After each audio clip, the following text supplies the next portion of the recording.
Hello, hello. Good afternoon, everybody. Oh, good afternoon, everyone. All right. Woohoo, it's Thursday. Oh, what are you trying to say? What are you trying to say, Steve? I hear you. Okay. All right. As the president has made clear, lowering prices for Americans is the president's top economic priority, and today he will sign the Ocean Shipping Reform Act, passed on a bipartisan basis, which will help lower costs for American retailers, farmers, and consumers. He will be joined by bipartisan members of Congress and key stakeholders at the signing.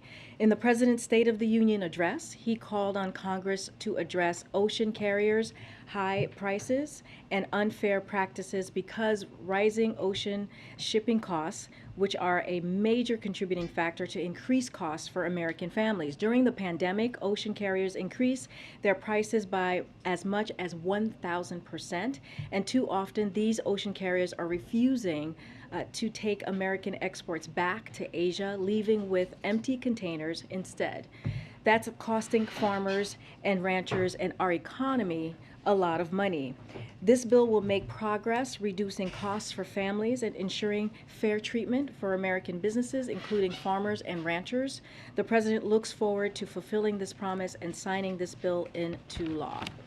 Next, as a former chair of the Senate Judiciary Committee, the president is proud to announce, proud of the federal judges he has nominated and the unprecedented diversity that they represent. Yesterday, we continued that trend by putting forward Bradley Garcia, who would be, if confirmed, the first Latino to ever serve on the D.C. Circuit. The grandson of immigrants from Cuba, Mr. Garcia's credentials are already being praised out of the gate by legal experts across the political spectrum. He has represented clients in over 50 cases before federal and state appellate courts and argued 13 cases before federal and state appellate courts. And with that, Will, you want to kick us off? Yeah, thank you. When was the last time the president was tested for COVID? And can you please give us more guidance on why the White House isn't announcing these tests unless they ask about them specifically? Well, the president has a regular testing cadence determined by his doctor. As we have said many times, if he were to be a close contact, as defined by the CDC, because that's what we follow, we would update his testing cadence accordingly and share that with all of you with transparency. Clearly, he has not had a close contact that would change that cadence, so it stays as a regular cadence that is in close coordination with his doctor. Well, wouldn't we not know about the close contact until If there were a close contact, we would share that. We would have the transparency and share that. He just has not been a close contact. Okay. On another topic, is the White House concerned that European leaders might be pressuring Zelensky to make concessions? I'm interested in the visit by European leaders today. Was that a show of support, or is that an intervention by people that are looking for the war to stop?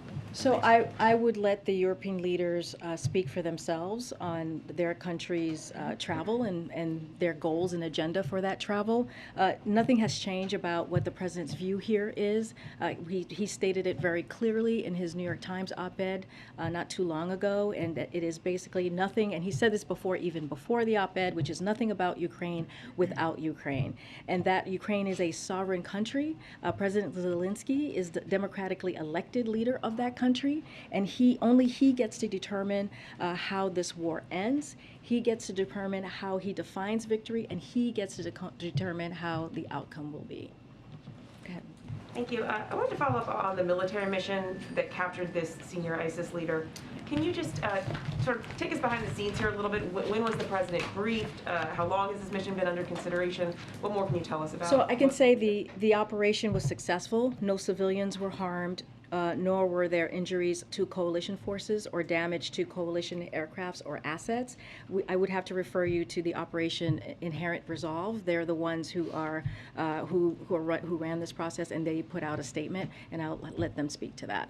Can you tell us, though, any more about this individual and just speak to the continuing threat from ISIS, both abroad and here at home? So here's what I can say, and again, I'm going to let the Operation Inherent Resolve speak to this. It was a senior ISIS leader. I can confirm that. I just don't have more to share from here. I'll let them speak to it more broadly. And Go ahead. ISIS threat? I'll let them speak more broadly since this just happened, but we'll go. Hey, Karine, the stock market is dropping again today. How confident are you that the big rate hike yesterday will tamp down on inflation? So here's what I will say is that we understand what American families are going through. As you know, this has been a priority, bringing down inflation and doing everything that we can from our perch to make that happen.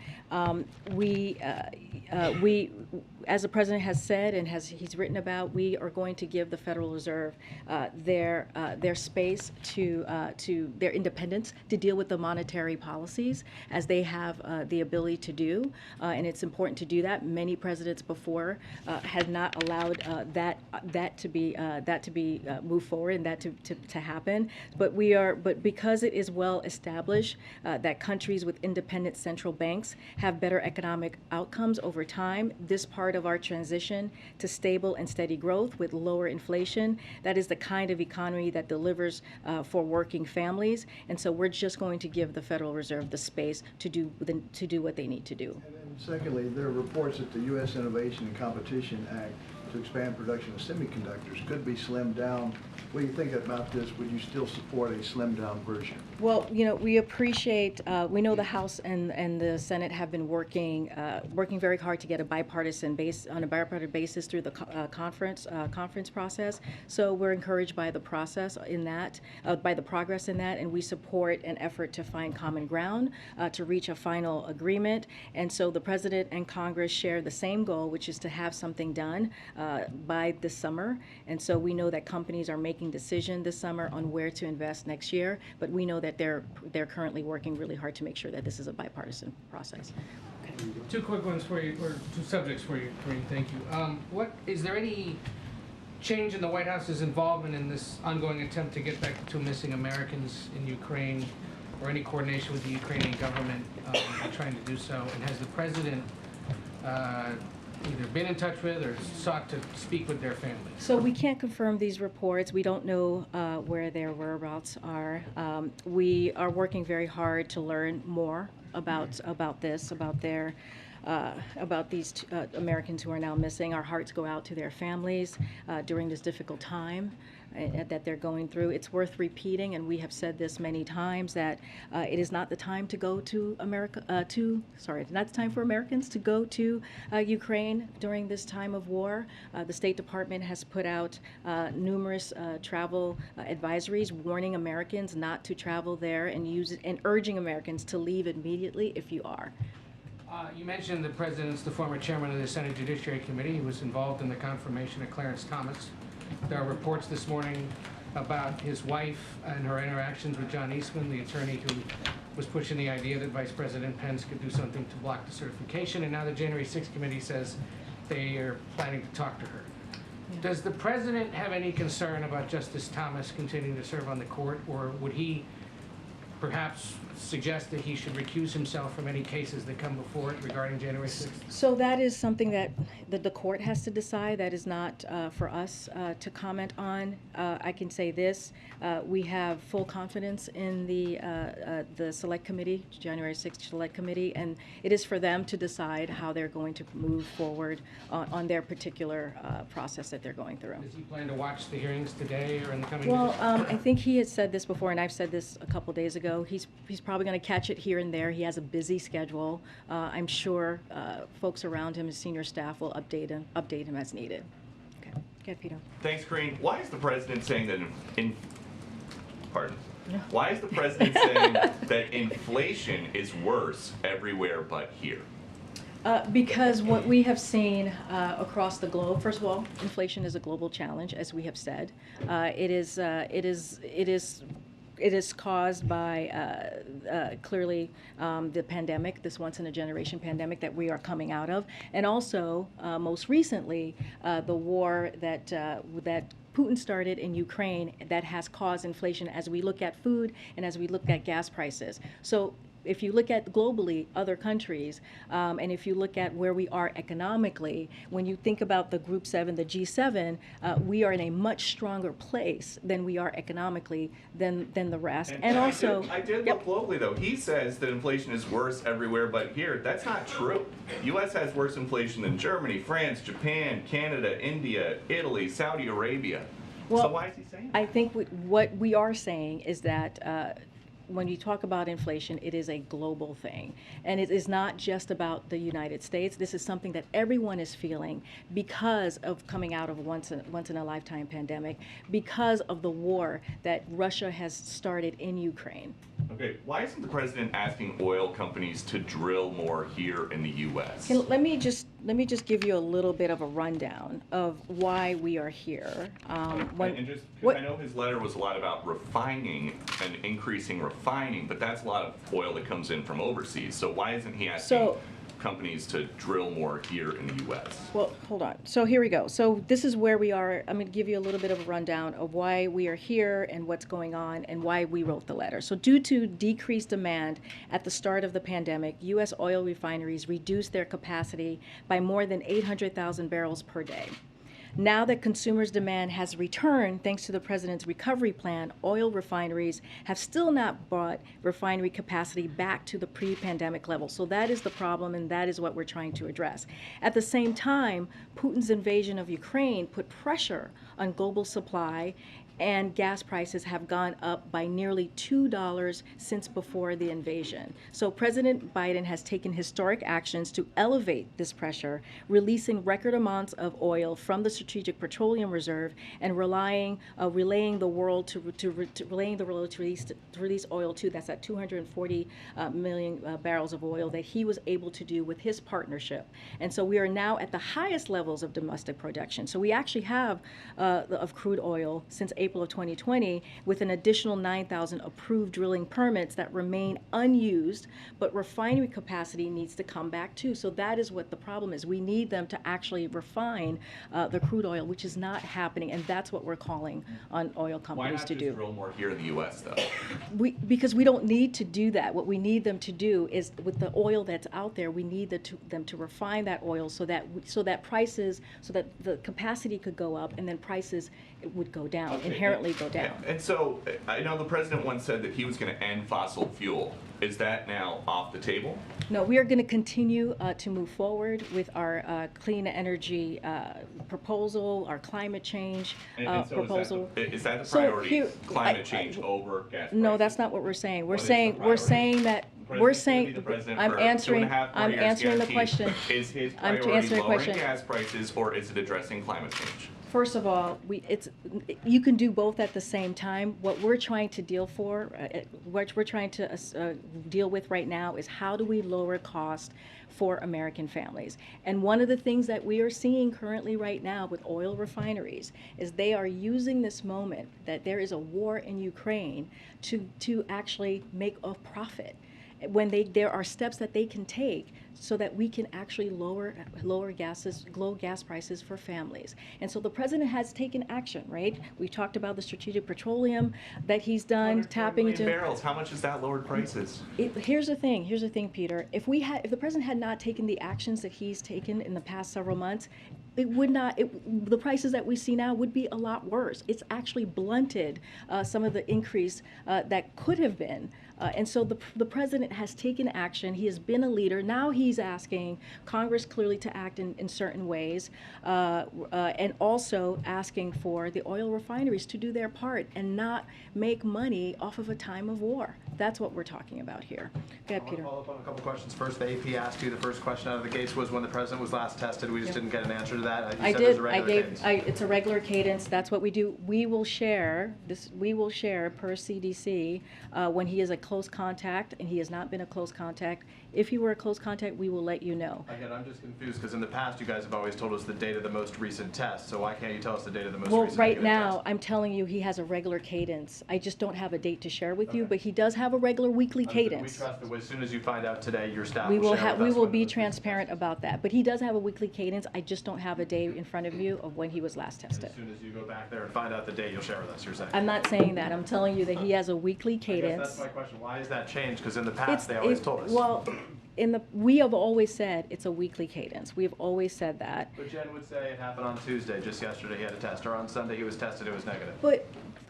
But he hasn't been a close contact. What we have said now is that if he is a close contact, according to the CDC, what close contact of that the definition of a close contact, we will share that with you. And then that's when his testing cadence would change. His testing cadence has not changed. He gets tested once a week. I don't have the date in front of me at this time. So he gets tested once a week. That's because in the It's past a it had been weekly. more regular It's a than that. weekly. No, it actually has never. It's always been a weekly cadence of getting tested. So he's only been tested once a week for the entirety of the time the president? That's not what I'm saying. What I'm saying is what we normally do is he gets tested weekly, and that's been his cadence as when he's talking to, as in coordination with his doctor. There has been times where he's tested more than that because we've traveled. When we traveled, we've all had to take tests as we're traveling, or other things, or when he went to the White House Correspondents' Dinner, we had to test as well. So sometimes it's not once a week.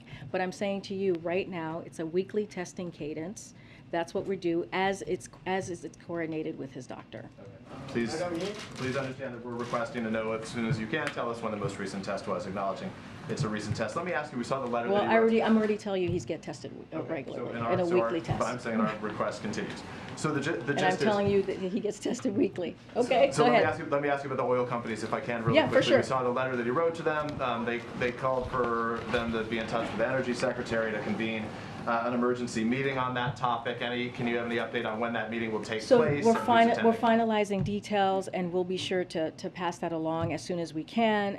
The president noted in his letter what he wants to do, and what he wants to make sure is that that we create a forum so that the oil companies are able to put forth ideas. But he's willing to do everything he can using reasonable tools to get things done. And he wants them to put forward ideas, but beyond that, I think, he wrote a letter and he said, hey, I'm calling on you to do this. You said, they need to be patriotic. In real terms, what power does the president have here? How can he compel these companies beyond, in effect, begging them, asking them to do anything? Well, that's one of the things that we want to do is have this meeting and hear from them, and hear what the ideas that they come forth with, and maybe there's a way that we can help them meet that capacity. So he does want to create an environment, which is what the Energy Department is going to do, hopefully in the next couple of days, to sit down with the oil companies and try to figure out how do we do this in a way that both sides can agree on. Thank you. Okay. Okay. I have two topics, but really quickly, just following on Peter, has the White House changed its policy on how much you will disclose to No, us about the president's it's testing? not. It's not. I was asked, has he been tested? I'm saying that he gets tested weekly, and that's what we actually have said. I do not have a date when he was tested this week, but he is tested weekly, as it is, in coordination with his doctor. We've always said that. We have always said that he tests weekly. It seems different than in the past. Well, you're asking me when he was tested. I'm saying that I don't have a date for you at this time. But you're also saying you're not going to share with us today. Well, because he gets tested weekly, and we have said once if he becomes a close contact, we will share that with you. But if he's not a close contact, then you just know that he gets tested So if weekly. he has not had a close contact, you're not going to tell us the date of his most recent test? I'm telling you, he gets tested weekly. Why is there Yeah. hesitation over that? That seems, I mean, this is okay. definitely Just, different. this is different than in the past. Yeah, I don't get that. We had previously been told when he got his most recent test. I am saying to you, I don't have a date for you right now, but he gets tested weekly. As we've said many times, if he were a close contact, as defined by the CDC, we would update his testing cadence accordingly and share that with you transparently. That's what, if he's a close contact, we will share the date with you. He has not had a close contact, that would change that cadence. Okay, I want to move on, but second is Okay, that we would let all you know right. when he was I tested mean, last. that's what we've been saying for some time now. There are reports the White House is weighing a series of executive actions if Roe is overturned, things like a national health emergency or fighting state efforts to criminalize travel for abortion.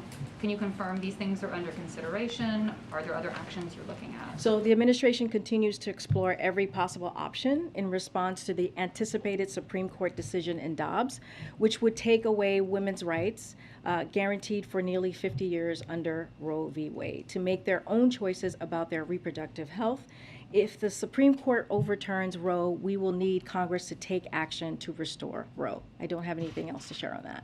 And the president's meeting yesterday with Schumer and Pelosi, did that yield any new plans on how to fight inflation? And why wasn't this meeting on the president's public schedule ahead of time?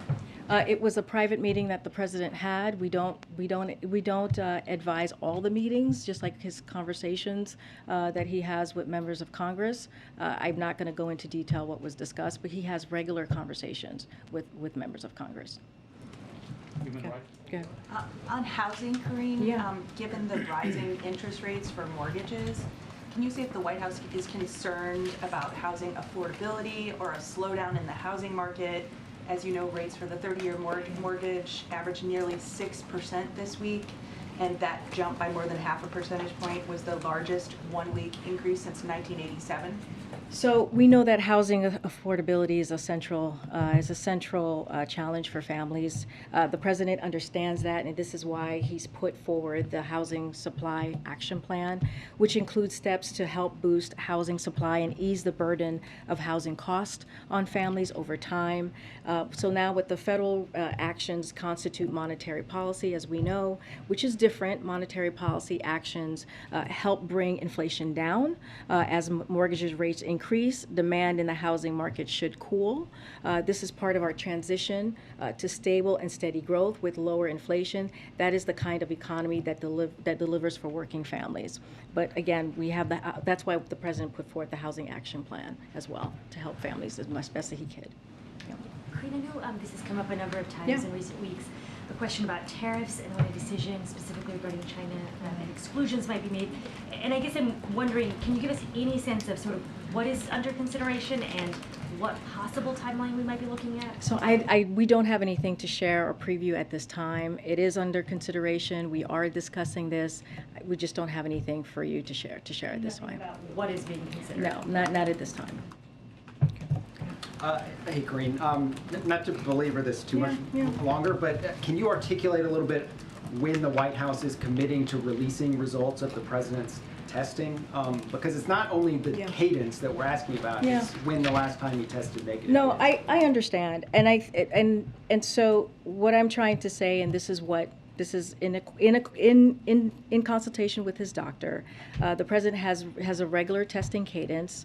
We have said before that he tests weekly, and again, as we've said many times, if it were to be a close contact as defined by the CDC, we would update his testing cadence accordingly and share that. We would share what that would look like and be transparent about that. He has not had a close contact. Because he has not had a close contact, we have not changed that cadence, and it's something that happens with his doctor. I do not have a date for you as to when he was last tested. Has he ever tested positive? No, he has not. Not that I know of. We would share that. I think that is something we would share because then that would change his testing cadence clearly if he had a close contact, and so we would share that with you and be transparent about that. We would be transparent about that. Okay. Quickly, I wanted to return to something earlier in the week. You were asked whether the president believed that Crown Prince Mohammed bin Salman was responsible for Jamal Khashoggi's death, and you didn't fully answer that. And I wanted to sort of give you another opportunity on that, but also ask if he disagrees with the U.S. intelligence assessment, which has reached that conclusion. So let me just say this, as we've said many times here, the murder of Jamal Khashoggi was something that many of us around the world took very, very seriously. But I can assure you, but I can say that when the president walked into this administration, when this is his first year, he made sure that we had, that there was a report. The report was released, and in that report, it had the Khashoggi ban, which is a visa restriction policy. He wanted to make sure that that was out there, and let me tell you a little bit about that. It allows the State Department to restrict visas for individuals who are acting on behalf of a foreign government, use tools of repression against people abroad who criticize their government. This includes those who suppress, harass, surveil, threaten, or harm journalists, activists, or other persons perceived to be dissidents for their work. And we can tell you we've used that ban 70 times. The visa restrictions applies to countries worldwide. And so that was something that was incredibly important for the president to do. And look, when it comes to human rights, when it comes to that type of leader-to-leader conversation, this is a president who's a straight shooter and who will not shy away from having that conversation. So again, we issued an extensive report on Khashoggi's murder, and we instituted that ban as I just laid out, and so that was something that was important for the president to do, and you've heard from him, and he's talked about that. But I'm still not hearing you say, yes, he agrees with that assessment that MBS authorized the killing of Jamal Khashoggi. What I can say to you is that, again, we issued this extensive report, and we've imposed sanctions or visa restrictions on over 70 Saudi individuals and entities, including the Saudi Royal Guard's Rapid Intervention Force. And as we have emphasized, then it was important to reorient but not rupture relations with Saudi Arabia, and so that was something that was important to do. But we released the report. We've used the ban multiple times, and this is something that we take very, very seriously when it comes to human rights. The president will not shy away from having those conversations, especially when he is on this trip. But the executive summary of this report says, we assess that Saudi Arabia's Crown Prince Mohammed bin Salman approved an operation to capture and kill. And he released the report, right? This is a report. That assessment? I'm telling you, this is something that the president took very, very seriously, and he released that report. So clearly, he would not release that report if it is not something that he believed in, right? So yes. So, I mean, I'm trying to answer the question. All right. Follow up? Yeah, go ahead. Go ahead. Yeah. Karine, on baby formula, back on May 22nd, Secretary Vilsack said that an abatement of the shortage will be seen within the next 30 days. We're coming up on that 30-day mark. You guys keep announcing regular announcements of these flights that are coming over, millions of bottles worth of formula. But when are American families going to see, this situation resolved, an actual progress where the shelves are full once again, and this problem go away? So, as you know, the president has made this a priority, right? He has used his authorities to make sure that we can do everything we can to help get baby formula on the shelves, and that's what he's done with the DPA that he authorized, which has helped. And I can say that we announced the 7th Operation Fly Formula mission, which will transport. This happened yesterday, which will transport the equivalent of close to 550,000 bottles of Nestle specialty formula from Switzerland to Louisville, some of the most high demand formula in the United States right now. In addition, when working with domestic manufacturers to wrap up production, including by invoking the Domestic Production Act, as I just mentioned. If you look at Abbott, their supplies plan increased production by 25%. Rickett has said it has been able to increase its amount put to the market by 30%. Gerber has said it increased additional supply to the marketplace by 60% since the recall. So we are doing everything that we can, entering into a consent decree agreement between the FDA. So we're going to continue to work. We're going to continue to make sure that we deliver for the American families, get that, make sure that we get healthy formula. We have to remember how this all started, right? This all started because Abbott, there was a safety concern at Abbott. FDA acknowledged that, called them out on that, and then they had to shut down their facility in Michigan. And so we have continued to work with them to make sure, and the other manufacturers to make sure that we get as much baby formula as we can, and clearly with the operations that we're doing overseas. We're coming up to the end of the 30-day assessment that he had said at the end of May. I mean, can you put a time frame on this now? Are families going to be scrambling the entire summer still? I don't have a timeline for you on this, but what I can say is we're doing everything that we can from here to make sure that we get healthy baby formula for American families. We know how hard this is at this time. We know how difficult it is, but we have up production, as I just laid out, working with these different manufacturers. We have brought baby formula overseas. We just had a 7th Operation Fly Formula mission just yesterday, so this has been a priority for this president. Okay. Thank you. I know you just said you don't have your own confirmation about the reports of these two Americans in Ukraine, but given that their families are among the people saying this happened, it does seem like something has happened. So, given that 3 other foreigners who have been taken prisoner have been sentenced to death, does the White House have a message to the Kremlin on the treatment of these 2 Americans should they have been captured, and specifically on whether you would like to send a message to Kremlin vis-a-vis death sentences? So when it comes to wrongfully detained and holding hostage Americans as bargaining chips, represents a threat to the safety of everyone traveling and working and living abroad. The United States opposes practice everywhere, and we have been very clear about that. The welfare and safety of U.S. citizens abroad is among the highest priorities of the government, and so we continue to work aggressively in trying to get back some of the wrongfully detained Americans out there abroad who are being held hostage. I don't have anything more to say on that. When it comes to the other the two who are reportedly missing, we just can't confirm that at this time. And again, our hearts go out to the family, but it's not something that we can confirm from here. There are, whether they've been taken prisoner or not, there are a bunch of Americans in Ukraine in combat and so on. Would there be consequences for Russia if they do to them what apparently they've already decided to do to 3 other foreigners? I can't speak to that at this time, but I can say it is something that we are watching, that we call out. I just don't have anything to share on what our actions are going to be. Go ahead, Ed. Go ahead, Ed. Yeah, thanks, Karine. So the Federal Reserve is predicting that GDP growth for the next 2 years will be 1.7%, under 2%, under 2% for the next 3 years. So is this what the president considers stable and steady growth?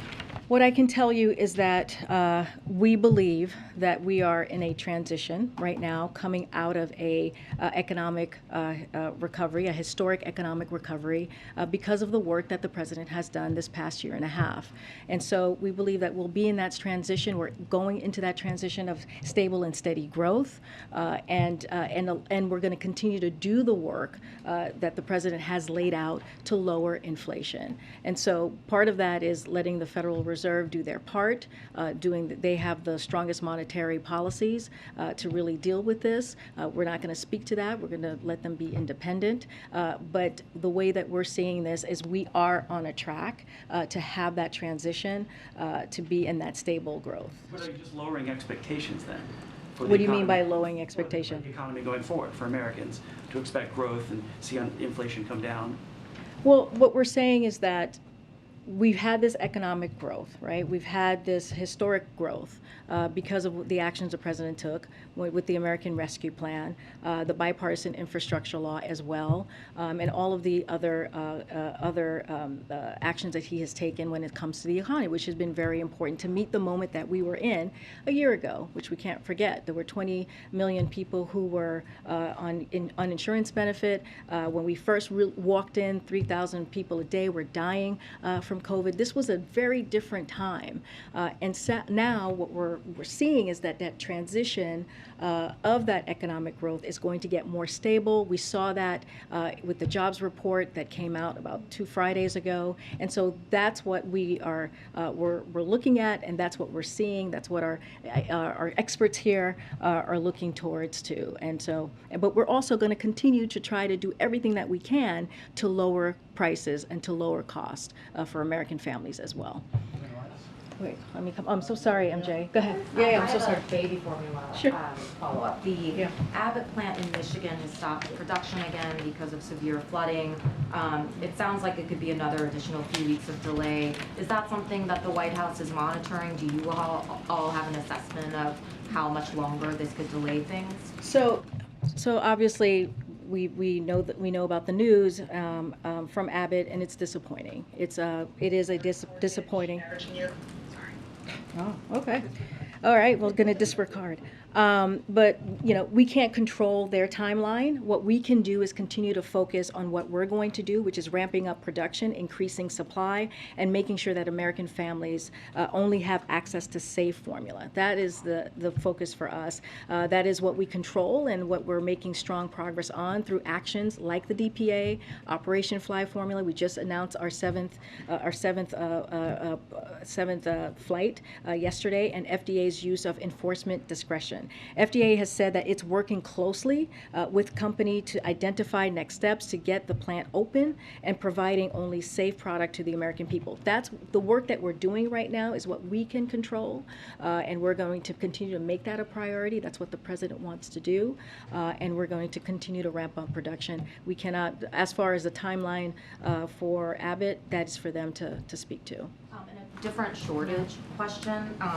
There's a shortage of tampons, and just wondering if that is on the White House's radar. I mean, is that something that the White House is concerned, you know, could turn into a full-blown crisis? And are there any other sort of essential products that the administration is watching closely that could come down the pipeline as another shortage crisis? That's a great question. I would have to check in with the team on what they're tracking. I don't have a list for you right now, but I would just have to track it with the team.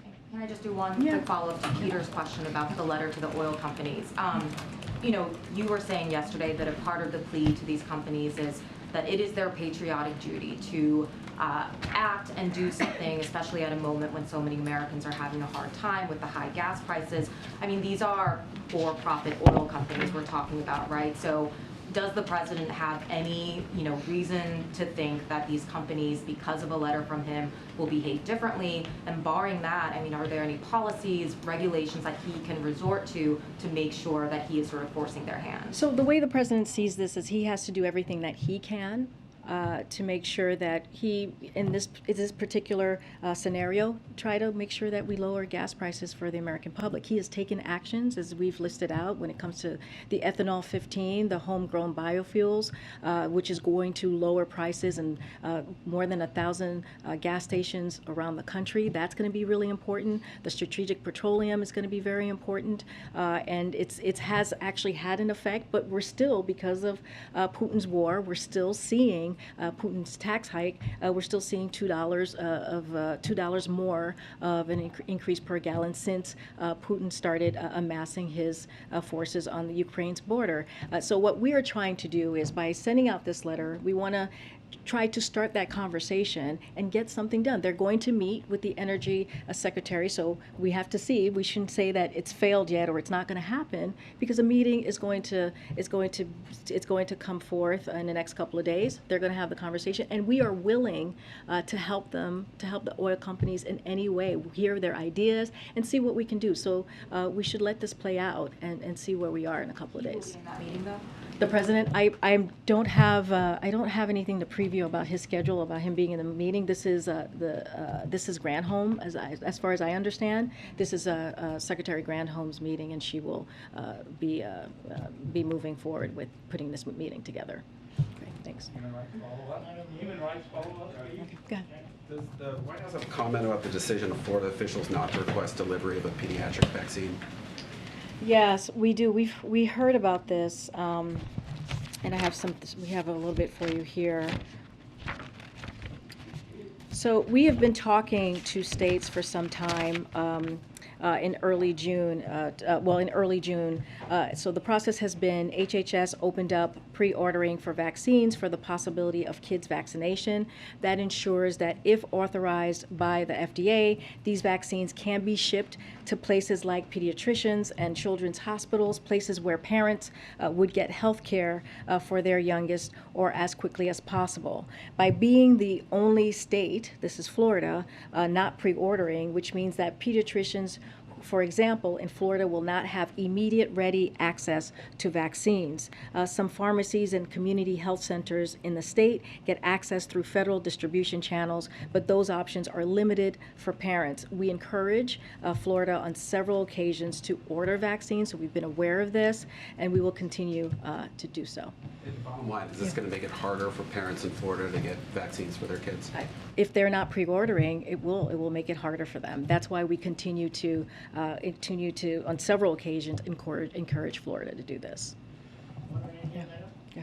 Thanks, Karine. Since it's the first time I'm getting a question from Oh, you. no, I was, go ahead, this young lady. Maybe I can go after. No. I just had a question about the president's trip to Israel. The administration has said that they're calling for a thorough and independent investigation of the killing of the American journalist Shirin Abu Akleh. What's your assessment of where this investigation is, and is the president going to raise that issue during his trip?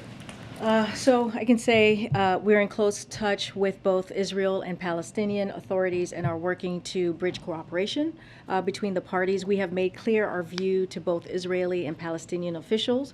The administration's call for thorough, transparent, and impartial investigation of Abu Akleh's killing. We expect full accountability for those responsible. We have also urged that both sides share their evidence with each other, and we continue to call on sides to maintain calm and avoid further escalation. As far as what will be on the agenda, what will be spoken about, I don't have an agenda to share with you. But as I've said many times from here, as we have said many times, is that the president will not shy away to having a conversation about human rights. That is something that's important to him. He said that most recently, and so that's what I can tell you, but I don't have anything to read out. I don't want to get ahead of his trip. Go ahead. Go ahead. I was trying to give her. Well, thank you. Well, thank you very much for coming back to me, and thank you for calling absolutely. me. So this is the first time I've been able to ask you a question, so I'd like to ask you two, if that's all right.